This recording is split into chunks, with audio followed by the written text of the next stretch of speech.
Welcome back to the Blurred Wire. Today we are discussing one of the movies that's currently dominating in theaters, and that is Jurassic World Rebirth. A movie starring Scarlett Johansson, Mahershala Ali, Ed Skrein, and a couple other stars. I recently got a chance to go see this movie with my wife, and I was very pleasantly surprised. My I've always loved the Jurassic Park franchise. I've seen the first three movies. Well, I've seen one and three so many times as a kid. DVDs, VHS, like those were the movies I grew up on. And then Jurassic World came out, back when I was a teenager. And then now here we are with Jurassic World Rebirth, and I get to watch it as an adult. So it's kind of like seeing, across all these different times of like seeing these kind of films. Um, I think the movie was solid. I think it didn't give us anything spectacular. I think it just gave us a solid plot and a solid way to get into it, like with the idea that they needed to, major spoilers for this review, by the way, major spoilers for Jurassic World Rebirth, but the way that they needed to, get these serums to try to cure human diseases, the way dinosaurs were kind of isolated to the equator. And like, it makes sense. It's just sad that we didn't get to see, like, I guess I'll go more into it in my review of other movies. Like Jurassic World Rebirth makes sense for the plot and what they wanted to do for this movie. And it's just a shame that Jurassic World Dominion, we didn't really get to see a world with dinosaurs in it because they spent so much time on a weird locust plot. And they tried to like wrap up the dinosaur thing before the movie started by introducing Biosyn and how they were relocating all these dinosaurs to Italy. And instead of seeing like the T-Rex fighting a lion, which is what we kind of wanted to see, right? That they tease at the end of Fallen Kingdom. So I've seen a lot of reviews saying like, oh, Jurassic Rebirth just kind of dropped everything that happened in the other movies. And it's like, well, okay, it takes place 30 years later. And it really doesn't because, again, it does make sense. Dinosaurs lived in a tropical climate. So the only place they could thrive is in a tropical climate around the equator. So they're probably thriving in the rainforests, the all those islands and stuff. But if they make it to the States, they're not. They might be in Florida, but they're not going to work in Detroit, or not New Mexico, New York was what I meant to say, New Hampshire. It gets too cold. It gets too cold, and dinosaurs weren't built for. They don't really live well in Arctic climates, and also the different gases and things. Like we could see all of that, but again, Dominion should have showed us a struggle for the planet between dinosaurs and humans, and that's what we thought we were going to get. So this movie, to me, I think it takes place in the appropriate spot where it's kind of like they're revisiting that island, and basically you're just watching them on this fetch quest. And we introduced some mutated dinosaurs in there. So I thought it was really well done. I think the movie worked because of the family that they had. And it's pretty funny. My wife and I knew this actor from The Summer I Turned Pretty, which I actually had a chance to be an extra in, which is pretty cool. The new season, I think, is dropping in a little bit. And in the show, the boyfriend plays this character named Cam Cameron. And his name is I had it right here. Oh yeah, David Iacono. I think that's how you say it. He played Xavier. And then Manuel Garcia-Rulfo plays Ruben Delgado. And honestly, he's the best part of this entire movie. There's no way to put it lightly. He's the best actor.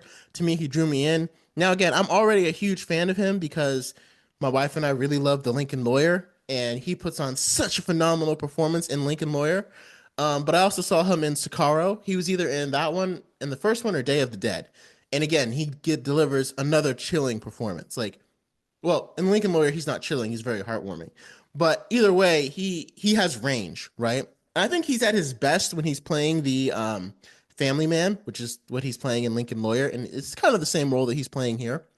But again, he's also, I've seen him play some very intense, very very. So he has that blend of like the father that's willing to do anything for his kids, and I didn't know he was going to be in this movie. And it was kind of interesting the way that I kind of like the way they did the previews because they showed us a lot of Scarlett Johansson, a lot of Mahershala Ali, a lot of Jonathan Bailey. and they're kind of like the stars, right? But Manuel Garcia-Rulfo and his children in the movie are in it just as much as they are. At least 50-50 split when it comes to screen time. And they just introduced them just randomly. Like we were with Scarlett Johansson and then we cut away to them. And so you could kind of argue that giving so much time to this family, because when, they end up spending a lot of time apart. So we're switching back and forth between Scarlett Johansson and their quest to get the medicine. And of course, you always have the greedy corporate guy, because what's a Jurassic Park movie without a greedy corporate guy? You can't have one. It's just not possible. So you have them and her group trying to get the medicine. And then you have the family that they kind of intersect with, and then they kind of bridge off with, because they end up rescuing the family. And so in the middle, like as the movie starts, you just randomly cut to the family. And from the minute, like I said, it took some time to build up the chemistry of Scarlett Johansson's character and Mahershala Ali, and for me to really like connect with them. And maybe it's just because it's a family. Maybe it's just because I like these actors. But the minute it showed them, I was connected. Like, I was like, it didn't take very long. It was like instantly, like I was invested in what happens to them and I wanted to see what happens to them. And so I think they really made this movie. I think it kind of would have flopped without them in it. And I think it was a great decision to add Manuel Garcia-Rulfo. Like I would see this movie again because of their family and the performances of Luna Blaze, and the little girl, Adrina Miranda. So again, I don't think the movie was like phenomenal, but I think the best way I could save it is this movie was saved by Manuel's character and his family. It was saved by Ruben Delgado and his family. That's what made this movie interesting and worth to stay in the seat the whole time. And again, you had some great sequences. I mean, I think seeing a T-Rex individually hunting the family and seeing it like sleeping, like it's hard to do something unique with Jurassic World anymore because it's like dinosaurs. And it's like, it feels like seeing a T-Rex sleep isn't that unique, but it kind of is because we haven't seen it. And then so being able to see all the different the ways that the characters interacted and kind of came in, and I was kind of surprised because Ed Skrein is a pretty well-known actor. He's been around, since Deadpool. It's 2016, so he's been doing things. He's not as big as obviously as some of the other people, but he's definitely been around and been more had more notoriety than like Jonathan Bailey's character. And they ended up killing him off pretty quickly. Again, I already warned you about the massive spoilers, so you can't get mad at me for that. Which I thought was interesting because I didn't expect his character to die so quickly, especially because he had a big actor playing him. And then I think one of the other people's, and at least in this one, the black guy doesn't die first. So that was, glad that happened. A black guy still died in it. That's, you can't have a Jurassic Park movie without a black guy dying. But then they saved one with Mahershala Ali's character. So I think overall the film was a fun watch. I mean, if you're just expecting to see some dinosaurs and people running away from them, like any other Jurassic Park movie, it's kind of it. I mean, this is the way to go. I mean, it's not like, I wouldn't say it's as good as like Jurassic World, because Jurassic World took us in a whole new direction with this dinosaur that was killing for sport. So it became more about hunting rather than survival. It kind of played both on both ends. And so I thought that was kind of interesting. This one, it's just about survival. They're kind of finding these dinosaurs, but it's just about survival. But again, the cinematography was still immaculate. They still held into a lot of the things that really make it work. When we got to see the Titanosauruses walking through that fields of grass, that was just a beautiful shot. And I think that's one of the things that got lost in movies like Fallen Kingdom and Dominion. We didn't get those beautiful shots. And again, like cinematography can be overdone, but there's a reason why Avatar is the top, both grossed $1 billion. There's a reason why Jurassic World, $1.5 billion. People like to see stuff that looks good. People like to see nature. They like to see those beautiful shots. So you can never go wrong by having them in there. And I think that's where those two movies kind of ended up getting lost. So I'm going to end this with a little clip ranking my Jurassic Park movies, including this one, from all the Jurassic Park series. Starting at the end, last one. How many have there been so far? There's been 7, right? Because there's 3 Jurassic Parks. three Jurassic Worlds, and then this one. So starting at number 7, I have to say Jurassic World Fallen Kingdom. This one was a huge disappointment to me because the climax felt very small compared to how big the climax of the last one was. And I know they kind of wanted to take it in a new direction, kind of keep pushing the story forward. And I hate to say like this entire movie falls apart because of the decision of one character, but it so does. And because it kind of set up Dominion to be what it ended up being. And that is just the clone girl releasing all the dinosaurs at the end. I hated that so much. So much. When she was like, I couldn't just let them die. And she's literally responsible for the deaths of anyone that was killed by those dinosaurs. And to me, like when you're writing the plot of a movie, it's not like you have a comic storyline you have to follow. You can just say the thing broke and they all got out. You know what I mean? Instead of having the gas chamber broke, to me, it was a completely unnecessary decision to try to paint her decision as like a moral, like I've got to do this. When in reality, she just put everybody in danger. You know, it's like tell that to the parents of the child who's got eaten by a T-Rex because you didn't want to let it die. To me, they should have just escaped. And you could have easily written that into the movie, and it would have been far better. I don't know how far it would have moved up the list, but the conscious decision to release a bunch of dangerous wild animals into our planet was so stupid. And I know she was a little girl, but it was so like she should be arrested. I'm just saying, like it was, and the thing that just drives me crazy, it was not necessary. It was not necessary to the plot. If you wanted the dinosaurs to all get out into the real world, you could have just had them escape. Instead of the gas chamber breaking, the lock got broke and the thing went up because everything was going crazy anyway. Once they let the the raptor, that raptor, whatever it's called, once they let it out. So that's why this one ranks so low for me. And then number 6, I have Jurassic World Dominion, and it ranks. It's only a little bit above Fallen Kingdom because I think it was dealt a bad hand. Kind of like my Last Jedi, Rise of Skywalker. I think the Rise of Skywalker might be a little bit better. I don't know. It's hard to tell because I think the Last Jedi dealt it a bad hand, but the Last Jedi had a lot of really good moments in it. But overall, it was not good. So for this one, I have Jurassic Dominion at 6 because Fallen Kingdom did set us up for a very interesting plot and a very interesting follow up of seeing dinosaurs in the real world with us. And Dominion did nothing with it. They shifted to a weird biosyn plot about how they're going to use locusts and they have to defeat the locusts. And I don't know why you have to add that in when you have something so interesting of dinosaurs in the real world. And they skipped 4 years ahead and basically wrapped that plot up. And it's like, could you really not write a 2-hour movie about what it would be like if dinosaurs were walking among us today? Like if instead of a bear or in the forest, you had a T-Rex? Is that not like we couldn't have seen like humans trying to track down these dinosaurs and find them and the moral implications between hunting them down? That would have been far better. Like a battle between humans and dinosaurs for control of the planet. And I mean, sure, you could say that like, humans would win every single time. But I mean, there's a lot of moral implications about killing a living thing. Like, to me, a huge fumble. This one could honestly be 7.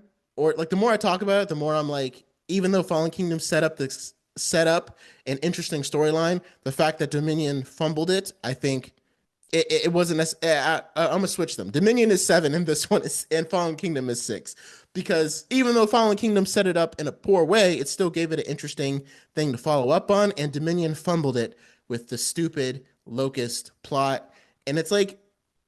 We have to have some kind of greedy corporate villain in every single movie. And it's like, I get it, but to me, that's the trope that gets worn down. I mean, corporations are never going to stop being greedy, but just the irony that this franchise has essentially been made off of, hey, let's make fun of, we're a greedy corporation. Let's make fun of greedy corporations, and people will pay money to see us make fun of greedy corporations, make fun of ourselves. But anyway, moving on. The next one I have on the list is probably The Lost World. This one is where they kind of toyed with the idea of a dinosaur being in the real world, and it's centered on Jeff Goldblum's character. It's just the least memorable out of all 3. You just don't remember that much about it out of all 3 of the first ones, and that's just kind of where it ends up falling for me. Because it's kind of hard to remember, it just kind of falls off, Next one, I have Jurassic World Rebirth. So to me, this one fits right in the middle of the plot, right in the middle of the pack. It's like the other movies I would consider them bad, and this one and the rest of them on my list I have are solid. They're solid. It was a solid film, like I said. I just reviewed it, so you saw all of that. There's a very solid movie, solid plot, and the family. Getting back to that, having that family in there really brought it all together. And I think the standout actor was Manuel Golfo. Um, the standout actor was Manuel Garcia-Rulfo. He was definitely the standout, and that kind of made this entire movie and the actors that played his children and the boyfriend. But to me, they made this movie work. And Scarlett Johansson gave a great performance too, but I was in it for his character. That's definitely why. Next up, we have Jurassic Park 3, which is ironically number 3 for me.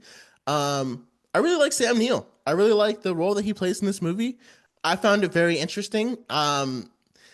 It was a lot of people didn't really like it as much for like the way that they had to go back to this island, and why, and the reasoning why like seemed like it wasn't very strong. I thought it made sense. I thought it worked for what they wanted to do, and it's just one of those movies that I remember, and I remember watching it over and over again. And sometimes I would get it confused with Jurassic Park because back in, like when I was growing up, we would watch Jurassic Park and then we would skip right to Jurassic Park 3, and we would just watch the back and forth, back and forth. And so, I thought it was a great way to keep the franchise going.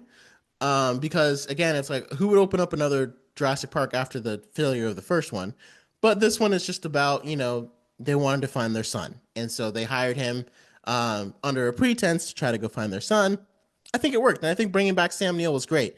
And that's why Dominion just feels so, it's like, again, the opportunity to bring back Laura Dern and Sam Neill and Jeff Goldblum, and you still fumbled it this bad. Like, it's just, it deserves to be last. I amend my list. Jurassic World Dominion is last.